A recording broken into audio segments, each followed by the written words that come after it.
having faith that's strong and mighty. How do we get faith? Where does it come from? It comes from the Lord, and especially when we receive Jesus. When we become born-again Christians, then we have faith. And we have opportunities every day as Christians to practice faith. How many of you like snow? We just had a big storm a few weeks ago, and I needed faith because it was probably one of the worst storms in my memory. More snow fell than I can remember, except when maybe I was very young. Up my way, where I live, we had about 28 inches. And what I discovered was that I needed help that day to get where I needed to go. And so I prayed. I said, "Dear God, Lord Jesus, help me. Help me to be able to shovel snow. And because I can't shovel as much as I should because it was too much snow, I asked the Lord for help. And wouldn't you know it, I have new neighbors, and 3 of them helped me. 3 of them helped me that day. And they shoveled snow, and then another friend, he came and brought his backhoe, and he moved the snow away into my driveway so that I could get out of my driveway. So God does answer prayer, and he loves us to ask him for things because we belong. He is our Father, and he helps us. Now the Lord talked about faith a lot, did he not? For example, in the introduction, I'm going to turn to Matthew chapter 15. Matthew chapter 15, and here Jesus is speaking to a woman, a Canaanite woman. She was not Jewish, but she needed help. And so she came to Jesus because she heard about him, and he was in her neighborhood, up in northern Israel, way up in northern Israel. He was with his disciples. And starting at verse 21 of Matthew 15, we notice that Jesus went out from there and departed to the region of Tyre and Sidon. And behold, a woman of Canaan came from the region and cried out to him, saying, "Have mercy on me, O Lord, Son of David. My daughter is severely demon-possessed." Now, here was a woman who heard about Jesus. She addressed him as Son of David. She actually must have heard that Jesus can help you with your problem from someone else. And so he told Jesus, "My daughter is severely demon-possessed." Have you ever run into anyone, dealt with anyone who was demon-possessed? Well, I'll get into that later. But we notice that Jesus answered her and said, and not a word, and his disciples came and said, "Jesus, send her away, for she cries out after us." The disciples wanted Jesus to help her. But he answered in 24, he said, "I was not sent except to the lost sheep of the house of Israel." Now, he was testing this woman. He was testing the disciples with faith. They needed faith. So she came and she worshipped and said, "Lord, help me." But he answered and said, "It is not good to take the children's bread and throw it to the little dogs." You see, he was testing her faith. Now, it was not a pleasant thing that she was hearing, but she refused to not accept. She wanted help, and she refused what Jesus said and said, "Yes, Lord, yet even the little dogs eat the crumbs which fall from their master's table." Then Jesus answered and said to her, "Woman, great is your faith. Let it be to you as you desire." And her daughter was healed from that very hour. You know, when Jesus answers our prayers and helps us, he does it with his power and his authority. And so we can trust Jesus to help us in our time of need. There was another woman that he dealt with, Elijah did. We'll notice later on in a conclusion about how Jesus helped another person. But in the Old Testament, we notice that we have an example, an illustration about Elijah going up to the northern part of Israel. And we notice in 1 Kings chapter 17 that he was going there, Elijah, because God had led him to go there. God was going to use Elijah to help a woman and her family. We notice in 1 Kings chapter 17, Elijah, a Tishbite of the inhabitants of Gilead, said to Ahab, said to the king, "As the Lord God of Israel is, before whom I stand, there shall not be dew nor rain these years except at my word."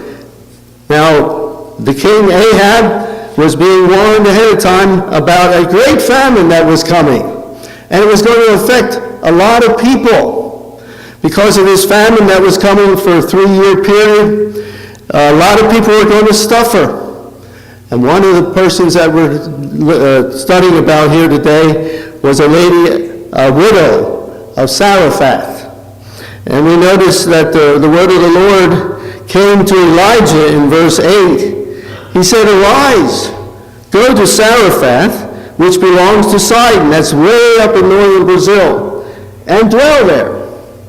But see, I have commanded a widow there to provide for you." So he arose and went to Zarephath. And when he came to the gate of the city, indeed a widow was there gathering sticks. And he called to her and said, "Please, bring me a little water in a cup, that I may drink." Now here was a woman who had her needs, and Jesus was asking her for water. Not only did he ask for water, and she was going to get it, and he called to her and said, "Please, bring me a morsel of bread in your hand." So she said, "As the Lord your God lives, I do not have bread, only a handful of flour in a bin, and a little oil in a jar. And see, I am gathering a couple of sticks, that I may go in and prepare it for myself and my son, that we may eat it and then die." Here was a woman who had nothing. We know there are a lot of people all around the world who don't have food to eat, don't have good water to drink. We're a blessed people, are we not? But here was a situation that Elijah wanted to teach this woman how to have faith. God wants us to have faith, even as Christians. And so he said to her, "Do not fear. Go and do as you have said, but make me a small cake from it first and bring it to me. And afterward make some for yourself and your son. For thus says the Lord God of Israel, the bin of flour shall not be used up, nor shall the jar of oil run dry until the day the Lord sends rain on the earth." And she went away and did according to the word of Elijah. And she and he and her household ate for many days. You see, Elijah said, God is going to help us. He is able to help us in our time of need. And so the bin of flour was not used up, nor did the jar of oil run dry, according to the word of the Lord, which he spoke by Elijah. Now God wants to test us when we have our times of need. His word is true. He answers prayer. We notice in Hebrews chapter 11, verse 1 and verse 6, that he is one who gives us faith. And he wants us to use our faith. He wants us to apply our faith in our everyday life. I was a missionary in Brazil for 5 years and worked with people in Brazil. We did evangelistic crusades and travel a lot.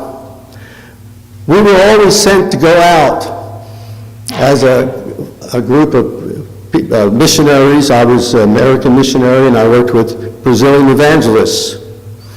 We were sent out for a whole month at a time with $100, and that was to pay for our gas, our food, and if we needed a hotel, to stay in a hotel. It was to cover all our expenses for 4 men for a whole month. They sent us out knowing that that was not enough money to pay for the expenses. It was our problem. This was the method they had. It was a faith mission. The mission I was with was called Pocket Testimony League.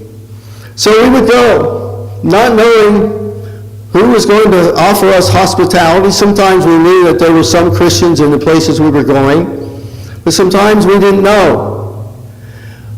But those 5 years, every time we went out with only $100 to cover the expenses for 4 men traveling, we never lacked. It always reached, we always had enough. Sometimes we would bring part of that money back. But it was a test. It was a test of our faith. And God wants to test us.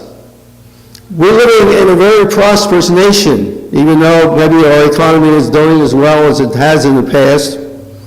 We're living in a blessed nation. God has blessed America like no other people have ever been blessed before in the history of the world. And yet there are needy people in our midst. For 23 years, our church that I pastored until recently would go to Philadelphia, just as 85 churches out in Philadelphia and outside of Philadelphia do ministry to the homeless. And I met many people over the years in Philadelphia, homeless people, who were Christians. They had nothing, some of them. They lost whatever they had. Bad circumstances came into their lives. I met one missionary one time who was a homeless missionary. He lived with the homeless in Philadelphia. He didn't have anything. He put his faith on the line, tested it, and every time God supplied his needs. He didn't know where his food was coming from every day. And we had the privilege, and many others have the privilege over the years, of taking food, clothing, to the homeless in Philadelphia. And God uses Christians to help in the needs of other people. But he also tests our faith. How many of you have been tested in your faith in the last year? You know, there are some people who lose their jobs. Some people don't know where their next day's meal is coming from, and they're Christians. Now, Jesus has a message for us. And in closing, I want you to, if you don't know that verse, but in Matthew 17, verses 20 and 21. And what we have here is a situation where Jesus' disciples were approached by a man with a need. And he asked these disciples of Jesus to help him. And so we notice that a man came to Jesus later and said, kneeling down to him and saying, Lord, verse 15, have mercy on my son, for he is an epileptic. That term back then means he was moonstruck. It means that he had a problem with demonic forces and suffers severely, for he often falls into the fire and often into the water. So I brought him to your disciples, Lord, but they could not cure him. Jesus answered and said, O faithless and perverse generation, how long shall I be with you? How long shall I bear with you? Bring him here to me. And Jesus rebuked the demon, and it came out of him, and the child was cured from that very hour. Then the disciples came to Jesus privately and said, "Why could we not cast it out?" Jesus said to him, "Because of your unbelief. For surely I say to you, if you have faith as a mustard seed, you will say to this mountain, 'Move from here to there,' and it will move, and nothing will be impossible for you. However, this kind does not go out except by prayer and fasting." Now Jesus was telling his disciples, you do have some faith, but it's little faith. And he said to them, and my translation says, you have a problem of unbelief.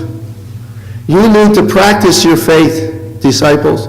You need to apply your faith to the challenges that come before you, because I want to show you that your faith is enough.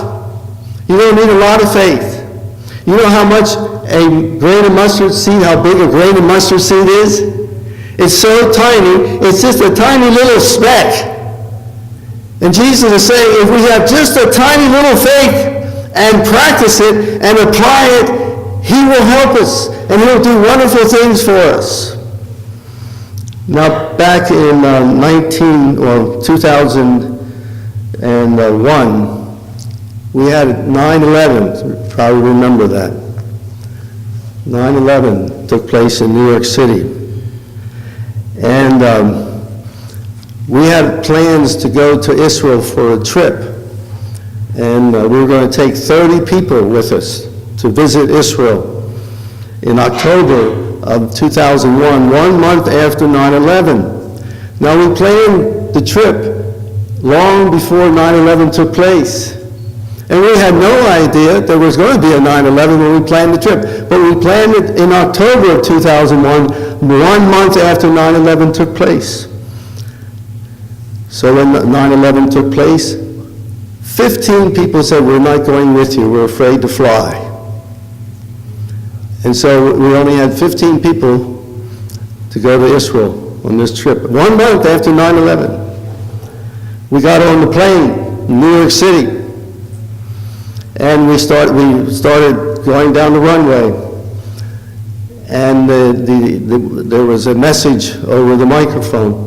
The sound system in the plane said that we're going to have to get out of the plane. We're going to stop. And we're going to have to take your suitcases out right outside the plane. And we're going to have to check your baggage because there are 3 men. We got a telephone call from someone. There's 3 men that we have to leave here. We can't trust why they're with us.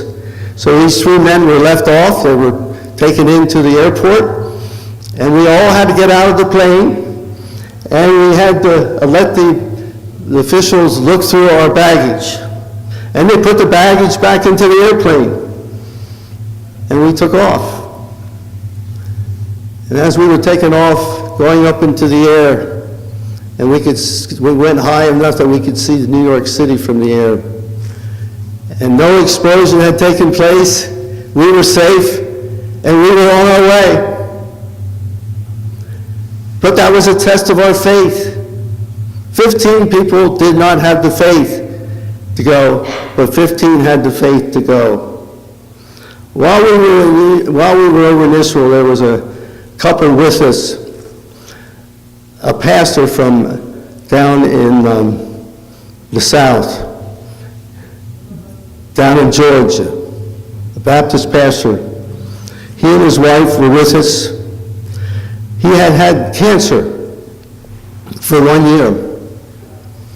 The doctor told him, "You're going to die. If you want to take a trip, if you want to do something, while you still have the strength, go and do it." This was a pastor from Georgia. So he decided, he and his wife, they would go to Israel because they always wanted to see Israel where Jesus walked. And they were part of our 15. He figured he's going to die anyway. I want to see where Jesus walked. I want to see it before I die. And so when we got to Israel, we went to the upper room. one of the places. And in the upper room, we were the only ones there because there were no tourists. They were all afraid to go to Israel until later. So we were in that upper room as long as we wanted to be. And he asked us to anoint him with oil and to pray for him, that God would give him the strength, first of all for the trip, and that God would heal him. So we prayed, we put oil, anointed him oil on his forehead. We prayed that to the Lord, and we said, Lord Jesus, touch John, Pastor John, touch him. Give him the strength for this trip. And if it be thy will, heal him. Well, we prayed, and we were in no hurry. We sang, and we just trusted the Lord. The next morning when he got up to do a tour, he said he's a little bit stronger. And by evening, he was getting more strength. And so we were there for 7 days. And when we went back to New York City, we said goodbye to Pastor John and his wife, thinking that we're probably never going to see him again, maybe in heaven someday. And so a month later, we got a call from Pastor John in Georgia. He said, brothers and sisters, I'm preaching again. Not only am I preaching Sunday mornings, I'm also preaching on Sunday nights. A year later, we got a telephone call. John was still preaching. But we haven't heard from John for a while. But you know something? You never know what God is going to do, right? But if we trust him, put our faith in him, and if it's his will, he's going to do special things for us. And how wonderful it is to be a Christian in the days in which we live. And how wonderful it is that God's people can trust him. Because all the good things that God does for us is by his grace. But he also wants us to come to him with faith. Even if it's just a little bit of faith, or if it's a lot of faith, he wants us to come to him and apply our faith in our everyday living. And how wonderful it is that we can trust him and allow him to do things in our lives. Now you're here today. I don't know some of you. I know some of you. And I don't know what you're experiencing and what God is doing in your life. But my wife died of cancer 3 years ago this month. We were blessed to do ministry together for 41 years. We prayed for her many, many times. And there were many times that in the early hours of the morning, my wife had terrible pain, and we would pray. And I would ask God, Lord, relieve her pain. And every time we prayed, he would relieve the pain. But guess what? The pain came back many times. And there were many times we would pray, Lord, relieve her pain. Every time God would relieve the pain, but he never healed her. But guess what? On the 22nd of this month, it's going to be 3 years ago, 4:44 in the morning at University of Pennsylvania Hospital. God sent angels to her. We were all together with her. And we said our goodbyes. God took her home, sent the angels. And one day, we'll be together again. Sometimes he heals, sometimes he doesn't. But we still have faith, because our faith is in God. And if he leads us and guides us in our lives, we'll never be disappointed. We'll never be disappointed. And today, whatever your situation is, whatever needs you have in your life, I would like to encourage you to trust God and to use the faith that you have, that he has given to you, and he'll bless you. Father, we thank you today for this group of people. We thank you for this church. We thank you for the long history of people coming here and hearing your word. Father, thank you so much. Lord, you know our hearts. Father, if there's somebody here today that has a special need, that you would minister to them, that you would help them in their time of need, that you would strengthen their faith, and that they would see evidence that you are working in their lives. In Jesus' precious name, amen. Amen. Amen.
주의 말씀 받은 그날 참 기쁘고 복되도다. 이 기쁜 마음 못 이겨서 온 세상에 전하노라.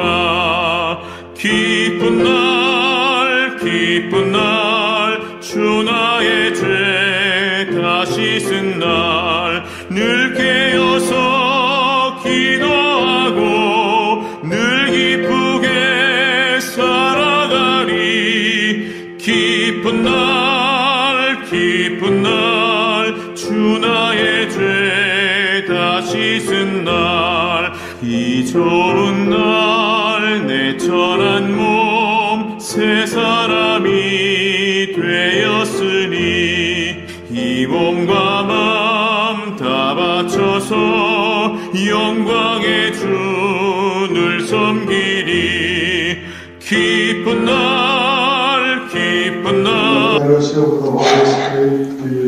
이제는 예수 그리스도의 은혜와 하나님의 사랑하심과 성령님의 강화 감동으로 충만하신 역사가 우리 모두에게 영원토록 함께 하시기를 간절히 축원합니다. 아멘. 나의 죄 다시 쓴 날